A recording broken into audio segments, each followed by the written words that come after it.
sortir de l'emprise. Anyone who wants to free themselves from the clutches of a cult must be ready to start over, to leave everything behind. De tout détruire.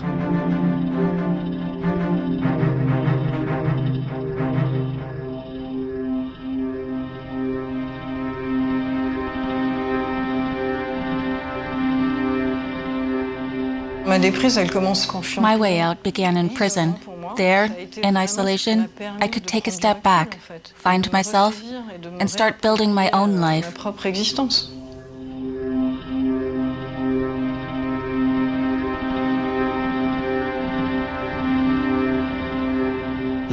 When you leave, it's brutal. You're all on your own in an empty castle with just one room and no light. You're all alone in this terrible situation, in the dark, and you ask yourself, what now?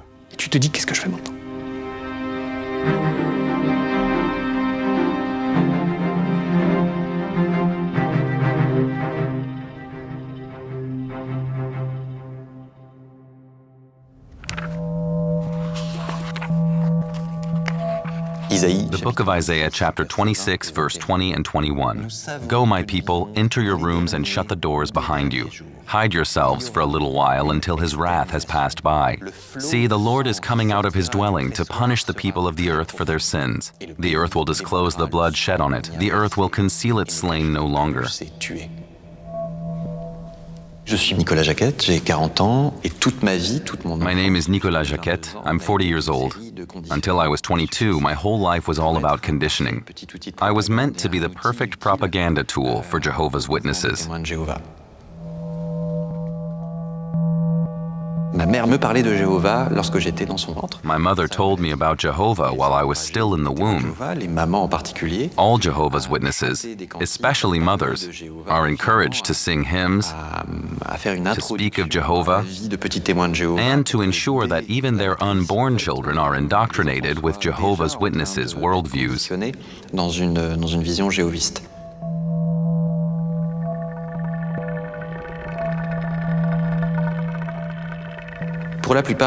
Most kids are scared that there's a monster under their bed, and their parents tell them there are no such things as monsters. But for Jehovah's Witnesses, monsters do exist.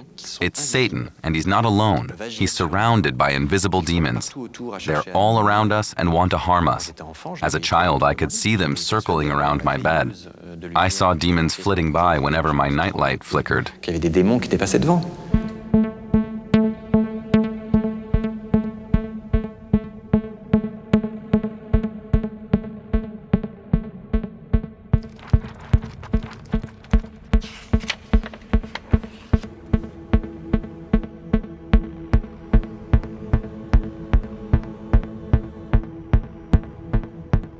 Jehovah's Witnesses populate the psyche of their children with brutal, traumatizing images that are impossible to forget. Adults are convinced that Satan exists and that he's threatening them, that everyone will die, and that these beasts exist. For Jehovah's Witnesses, children and adults alike, this is all very real. It's frightening to have to live like this. It takes a huge toll. Ça a des conséquences énormes.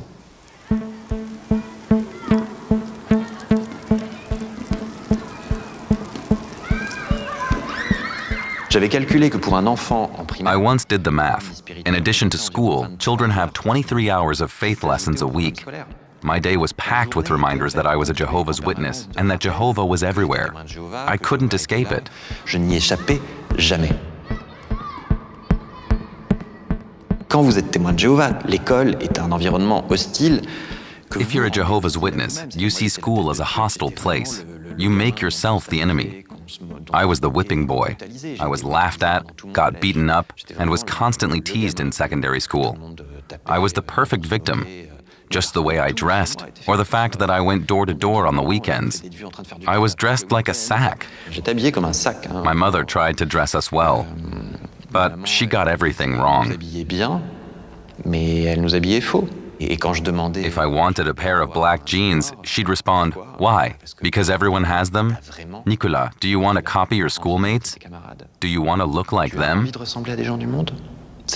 Do you think Jehovah likes that you want to look like everyone else who chases these fashion trends that influence us all and just make us all look the same? Is that what you want?" C'est vraiment ça que tu veux? Donc j'étais culpabilisé en permanence de... I couldn't tell anyone what was on my mind, especially not my parents. Their standard response to a problem was, let us pray. Let us read the Bible. It was awful. I wish my mom would have said, I understand, sweetheart. I get it. Mais je comprends, mon chéri, je comprends.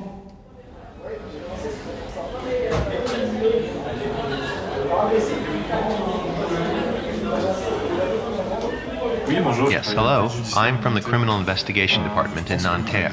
I believe you have... I represent the governmental mission for monitoring and combating cultic deviances. I have a few cases for you.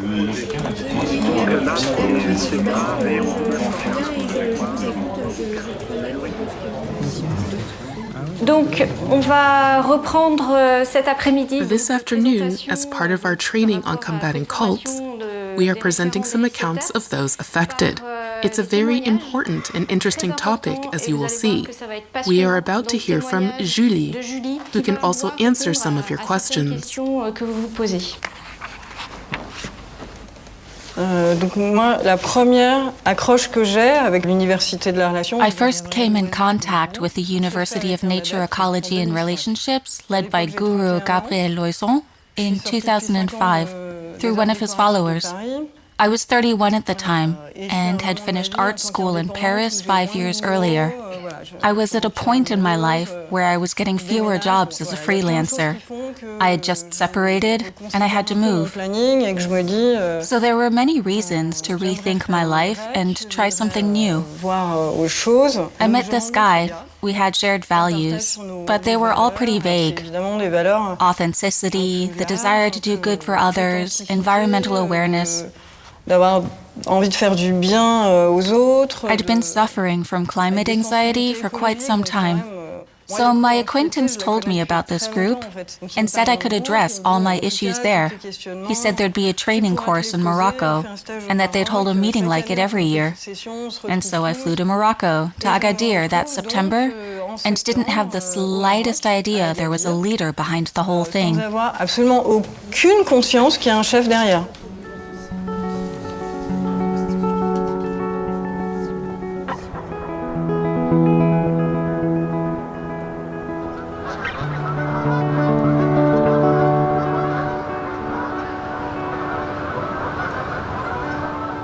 Je m'appelle Julie et il y a 17 ans, j'ai adhéré à un groupe qui s'appelle... My name is Julie, and 17 years ago I joined a group that turned out to be a cult. I was in it for 6 years, and it did me a lot of harm, both from a legal perspective as well as psychologically. I think I needed all this time to make a clear, definitive break. Clairement, définitivement.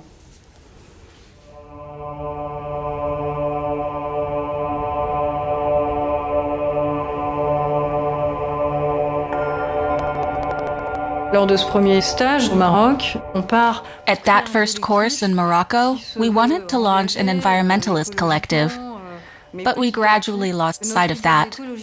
First, the guru turned ideas about the environment into thoughts about human ecology, and then, in the end, it was all about ourselves. During those 3 weeks, he made us do what he called energy exercises, as well as meditations and physical exercise. De crapahutage dans les We had to scramble up mountains for hours, et tout ce blabla and he said it was to capture the sun's energy and other nonsense like that. Et donc il faut voilà. After all that, we had inferiority complexes and were convinced we had to improve ourselves. All we had to do was follow his teachings. The tenor was that humanity would change, but for that to happen, we needed bearers of new knowledge. And somehow we had stumbled upon one of the greatest bearers of knowledge and would change the world with his help. So, we were saviors. L'humanité a changé. Donc en gros, on est des sauveurs. I am a warrior of light. Mantra 50. Astromagnetism means that we connect with our spirit and draw energy from the astral plane. It has powers that extend in inverse proportion to a strong ego and doubt. The ego is what we have been. our experiences, our level of spiritual development and experiences. As a tempter, the ego is the unmastered part of our divine nature.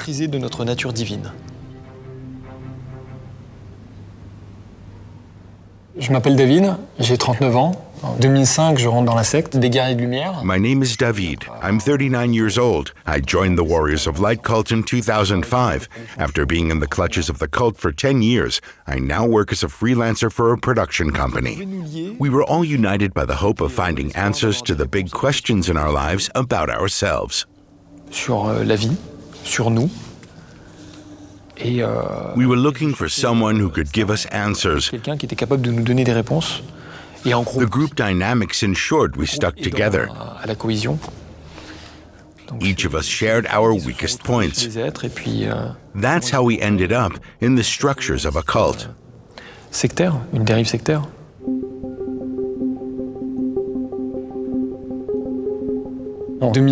I joined the cult in 2005. I was visiting the food market in La Villette and saw about 25 or 30 people doing kung fu.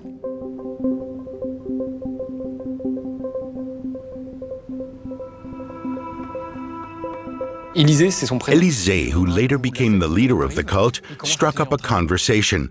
He soon noticed that I was physically fit. We talked and he asked a lot of questions. I was totally clueless. He took me on as a philosophy teacher and offered me what later became these therapy sessions. We were to become warriors of light and save all of humanity. But to do this, we had to work on our egos, otherwise we wouldn't be up to the task. He claimed he had freed himself from his ego at an early age. He said he had taken a journey into the astral plane with his grandfather and had fought demons with fireballs. Now he no longer had an ego and could spread the good word to everyone.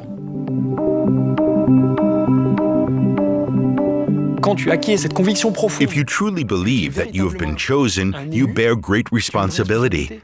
It's not about earning a living, having children, starting a family, building a house, or holding down a job.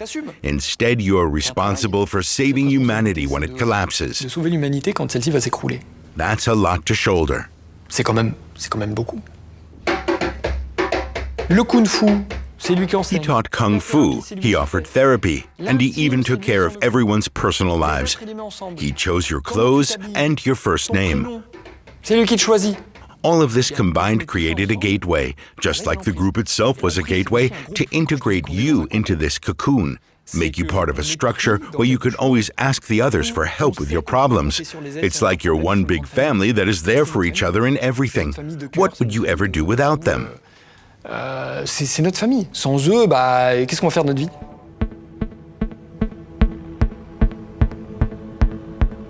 Généralement, on pense facilement. People often think that if someone has freedom of movement, that they're free in their minds, but the grip of a cult is like a mental prison, where your body goes along with it. You can no longer do what you want or make decisions freely. Your mind is caged in.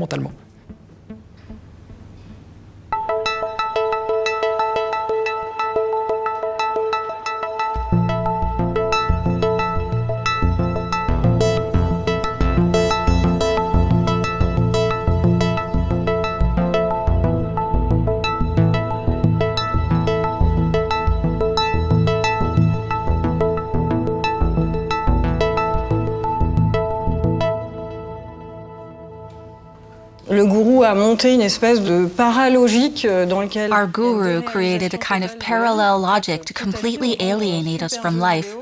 It's like little by little, you're immersed in a gigantic video game that feels real because everything is internally coherent. Once we got back from Morocco, when we arrived at Charles de Gaulle Airport, we had a different way of seeing the world. Somehow, I no longer saw things the same way. You immerse yourself in this 3D game. Bit by bit, you become part of a program, kind of like the Matrix. You perceive, understand, express yourself, and interpret the world in a completely different way. It only works because subconsciously, you lose touch with reality, your relation to the world, your own personality. That's the last thing to go once you've been initiated. But you're no longer the same person. You no longer have the same standards. Love is not the same, sex is not the same, food stops being food. It's a subtle shift, unspoken, and difficult to explain and share with others. It becomes overpowering and is a huge driving force. Un énorme carburant dans l'histoire.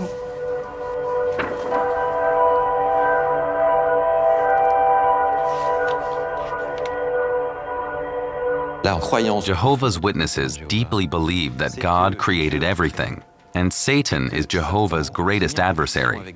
Everything ends with Armageddon, when Jehovah separates the faithful, who have resisted Satan, from those who followed him. Jehovah's Witnesses call them worldly.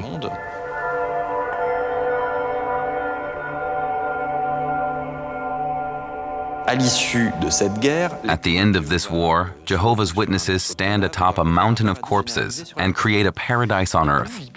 The more I think about it, the more I say to myself, you're not just surrounded by Jehovah's Witnesses, who are not necessarily the most cheerful people I know, but the idea that everyone is dead and we get to grow vegetables and play with koalas and cobras? Oui. Fine, but I can imagine a better life than that.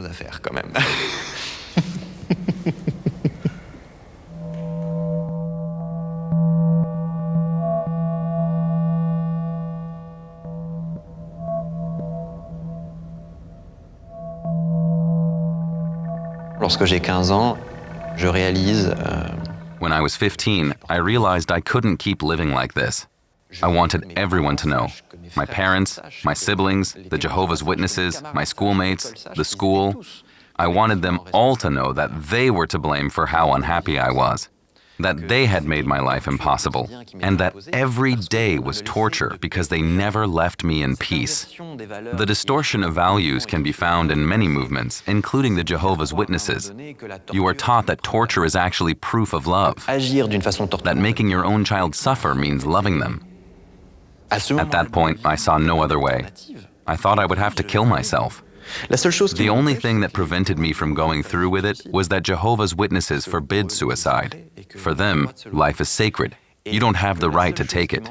The only thing that stopped me from committing suicide was the thought that if I did, it would be seen as a failure on my parents' part, and they wouldn't go to paradise. I couldn't do that to them. Somehow, this belief saved my life. Otherwise, I surely would have killed myself.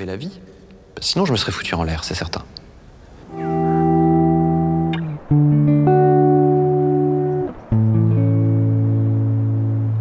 Je m'appelle Johan. Aujourd'hui, moi j'ai 37 My name is Johan. I'm 37 years old and I write about cults. I joined one in 2005 at the age of 20 and stayed for 5 years. Une secte dans laquelle je suis resté 5 ans.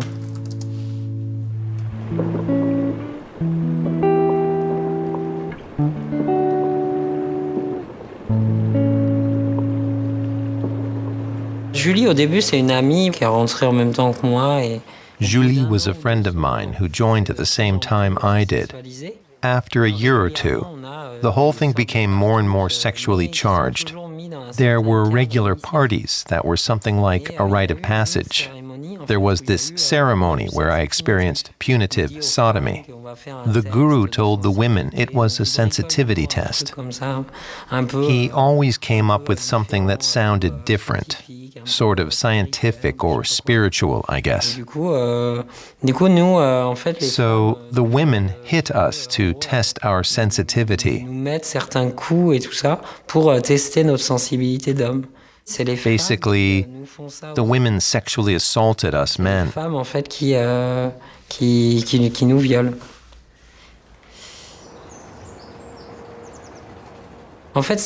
I think we accepted it because we believed in our mission to save the world.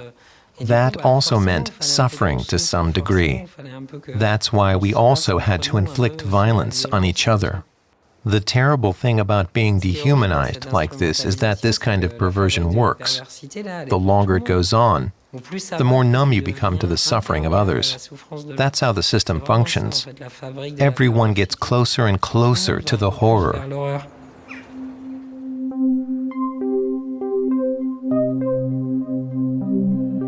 One day in Costa Rica, some new devotees were to undergo an initiation ceremony.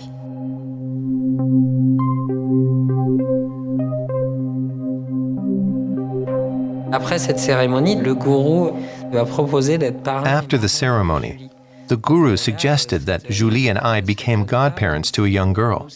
We saw her as a young woman, but she was just 14 years old. She was with the group for 2 weeks while her parents were away, and she was all alone. He told her she had to learn how to satisfy men orally. To become a woman, she would have to learn to serve men. That was one of the reasons why Julie and the guru were later arrested for raping minors. Et Julie sont arrêtés pour viol sur mineurs. Moi, j'ai été esclave sexuelle. I was that man's sex slave for 5 years. Je n'ai pas pris de plaisir. Je faisais mes exercices. I shared a bed with him every night. It wasn't pleasurable for me, but the fulfillment of my duty to him. We held a lot of orgies, always unprotected. We thought we couldn't get AIDS because we were on a different energy level. I wasn't afraid of getting pregnant either. I was much more concerned with whether I could adapt well, whether I would look good and not make a fool of myself. À pas passer pour une cruche. Voilà.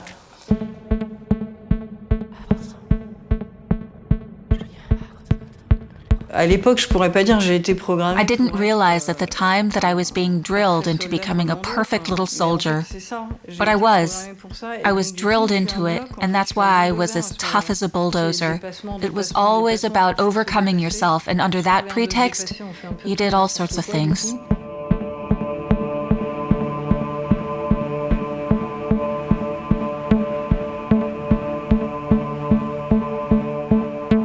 Un jour, at some point, he selected me and some other women for what he called a prana initiation. After a 3-week introduction, we were meant to change our diet completely and stop eating.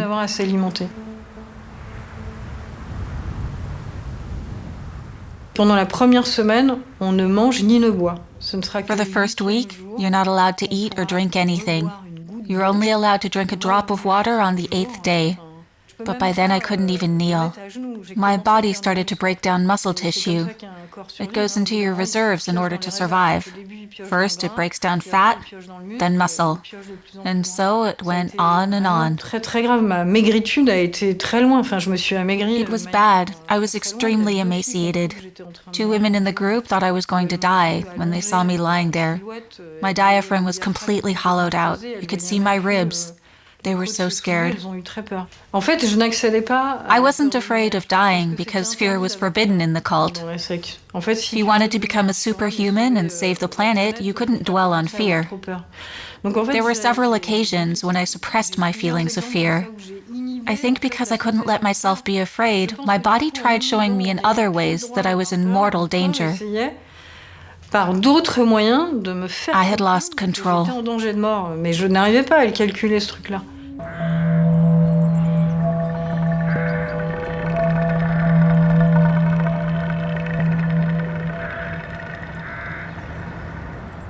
Je sors de là et je me rends compte en fait que la famille que je croyais être une famille n'est pas une famille. C'était une escroquerie. After I left, I realized that my family wasn't a family at all. This myth about family is a lie. From one day to the next, total radio silence from everyone. And I had helped them all, hadn't hurt anyone, and suddenly I was shut out like from a clan. People won't say your name, it just doesn't exist anymore. I had already observed that with others who had been expelled. It's very problematic. Some people are suicidal when they leave. They need close relatives, friends. I appeal to all families, stay in touch with relatives who are in a cult. If one day they decide to leave, it will be extremely difficult for them because leaving is brutal. La difficulté va y avoir. La déprise, c'est ultra violent.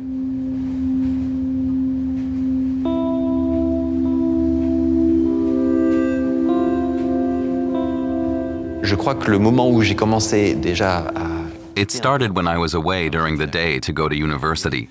The distance meant I could finally breathe a sigh of relief, and I realized that being away from my parents meant I was no longer under their thumb all day, only in the evenings. It was so liberating. Était une libération.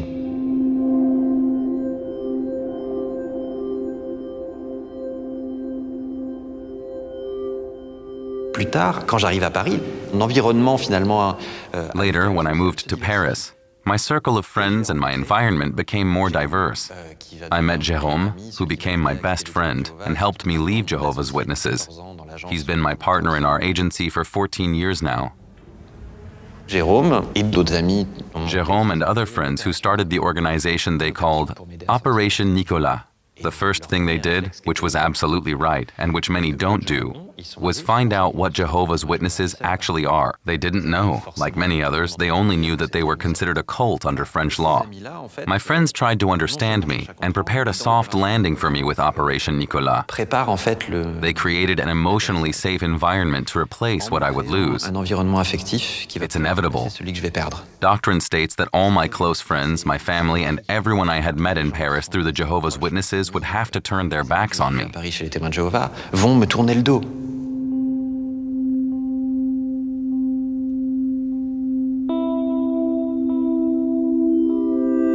Ils mobilisent tous leurs amis, dont certains que je ne connais pas, qui d'un coup m'invitent partout à faire plein de choses et des choses. So, my friends mobilized all their friends.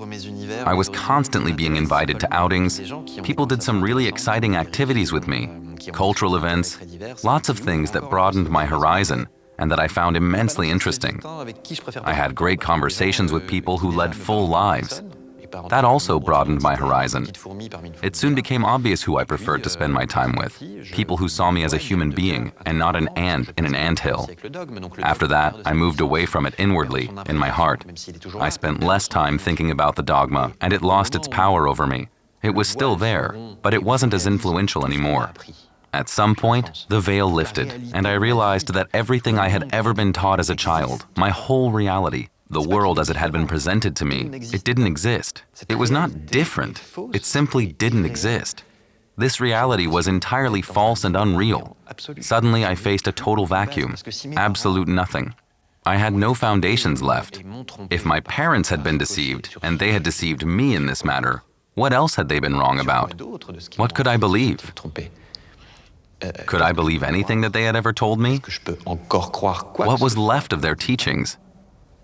What could I rely on to live my life? I had nothing left. I had to rebuild everything, which was terrifying and fabulous at the same time. When I told my parents that I no longer wanted to be a Jehovah's Witness, they just said, "We'll pretend you're dead." That was easier for them. I was practically dead already because they were living in a reality where the world could end tomorrow. Ou en pleine nuit.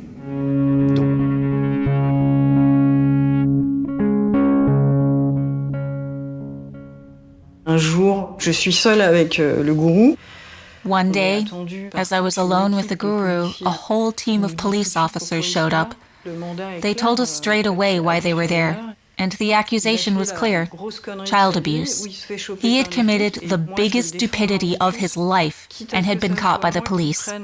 I was prepared to defend him to the death even if I got beaten for it, just so he could go on saving the world, and I didn't have to wake up at that moment. If anything, it fortified my conviction as the guru's defender. Du gourou. Bonjour à tous et à toutes. Nicolas, major de police. Hello everyone, I'm Nicolas, a police captain.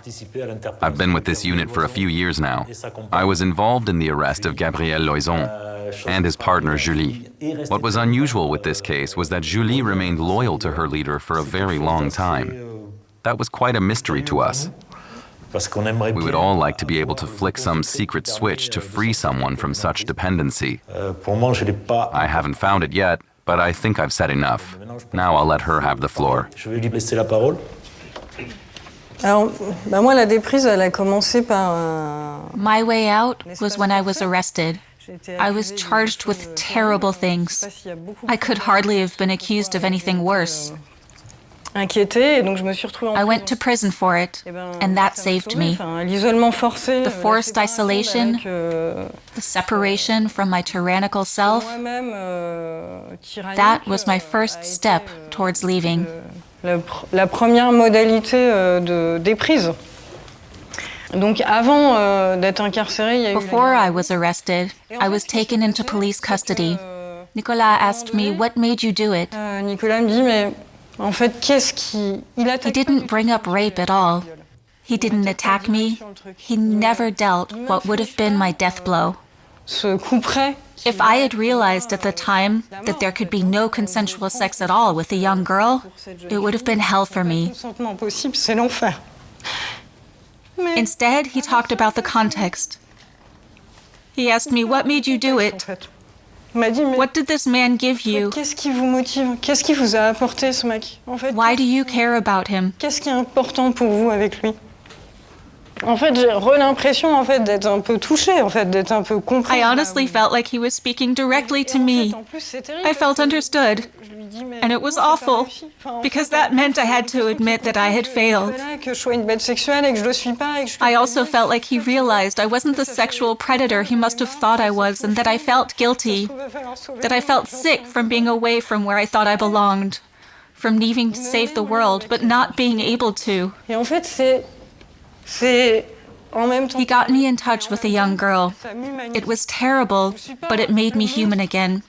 I wasn't a monster who had destroyed a young woman's life. She was worried about me too. He didn't create a situation in which I felt even more guilty. It wasn't a power dynamic along the lines of she's part of our world and you and your world are going to pay for it. And that triggered a landslide inside of me. Et donc ça me fait un truc incroyable à l'intérieur. I don't even know if the police realized just how much it affected me. I don't know if anything else happened in custody or what I might have forgotten by now. Par contre, but that moment was incredibly important to me, and its impact only became apparent much, much later. Je pense de la déprise, mais qui n'aura d'effet que bien plus tard.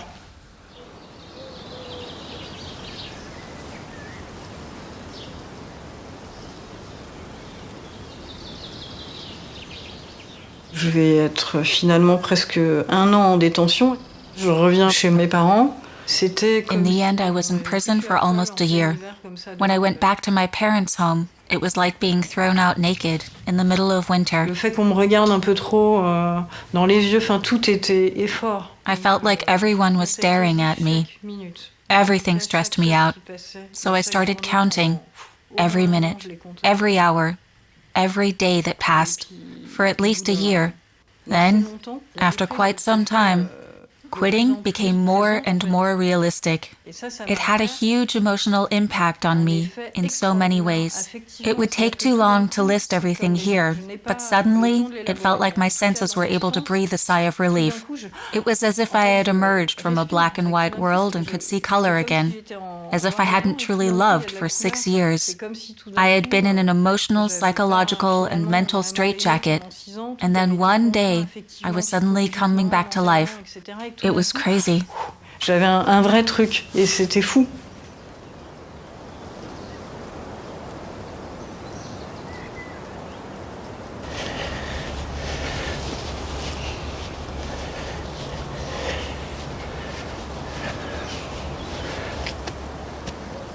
Julie c'était la guerrière, c'était ça.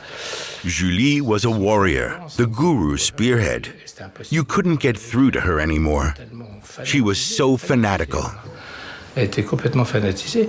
Fanatical is the word. She was completely fanatical. Pour elle, de m'appeler papa. She no longer called me dad. She couldn't call me dad anymore. She called me Luc. He had told her that she had to let go of everything. When she wrote me a short letter one day, "I'm coming home and I'll give you a hug, Dad," I thought, this is it. The day she could call me Dad again, I thought, that's it. It's over. That made me very happy. C'était très joli.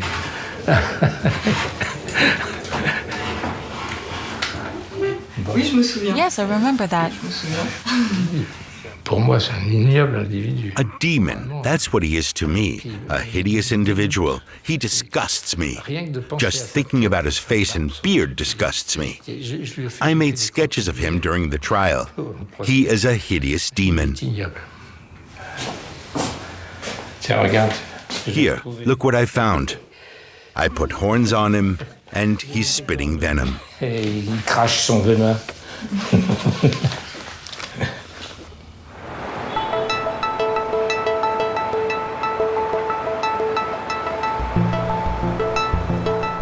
Les témoins de Jéhovah ont instrumentalisé ma famille et ont rendu encore plus difficile le fait. The Jehovah's Witnesses weaponized my family and made it even harder for me to see them again one day.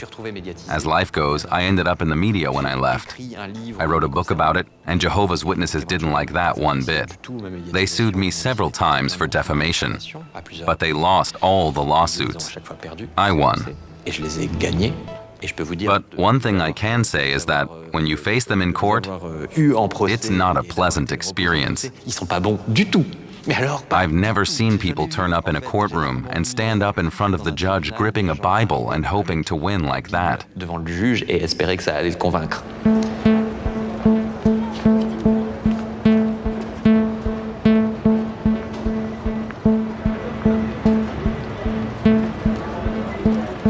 The proceedings went on for 4 intense days. All the cult members are there looking at you. All 25 are full of hate and look at you as if you're an executioner. Toi, le bourreau.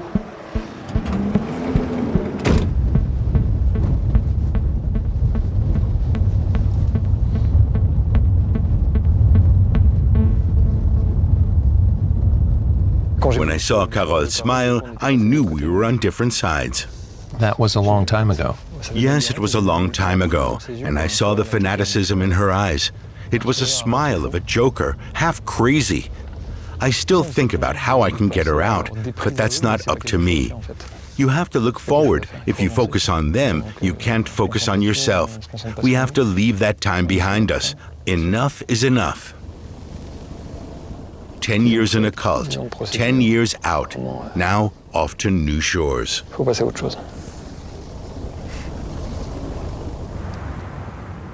Aujourd'hui, il y a eu condamnation au pénal pour... Today, the criminal court handed down their verdict in a serious case. We don't have the full statement yet, but the court has ruled that this is a spiritual leader, a guru, not simply the head of a group of friends with a few crazy ideas, but the leader of a cult. Il est condamné à 30 mois d'emprisonnement. He was sentenced to 30 months in prison with 3 years of probation under the condition that he compensates his victims. L'obligation d'indemniser les victimes, c'est-à-dire que si l'indemnisation... This means that if he doesn't compensate the victims, he risks his time being commuted to a prison sentence and going to jail. L'exécution et devienne du ferme. It is of course disappointing that he was not convicted of sexual assault. Relax pour l'agression sexuelle.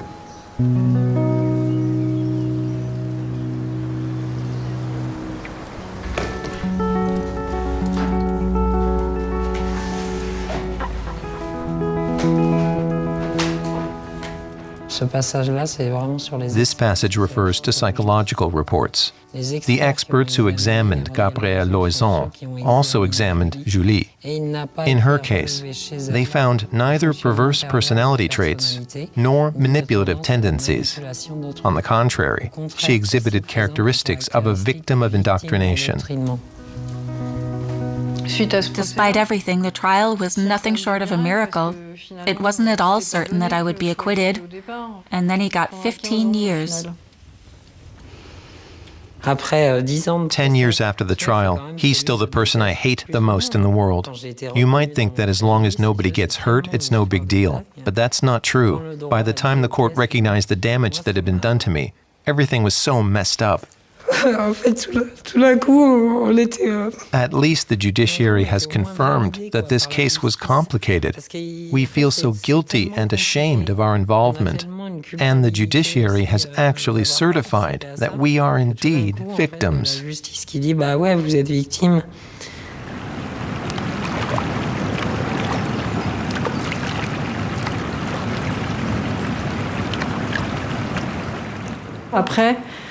6 ans de secte, 1 an de... After 6 years in the cult and 1 year in prison, so a total of 7 years in another world, it's really hard to find your way back into the world of the living. You don't know how it's supposed to work. I felt like I was dead, like I had no right to be here. I couldn't allow myself to live like others. I had done something wrong, and despite the acquittal, it was very hard for me to get out there again. But it was nice to see that people weren't afraid of me, and that I was able to make friends, that I didn't hurt them. Je pouvais me faire des potes et je leur faisais pas de mal.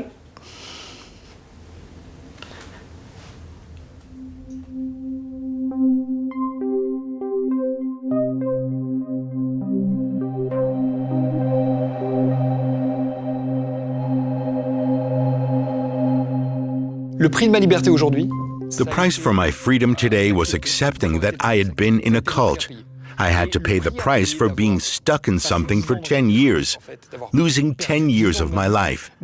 At the same time, I've learned a few things, and I want to take something good from it.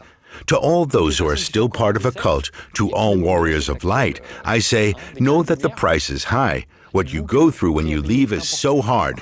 The time you spend, the deeper you go, the harder it gets.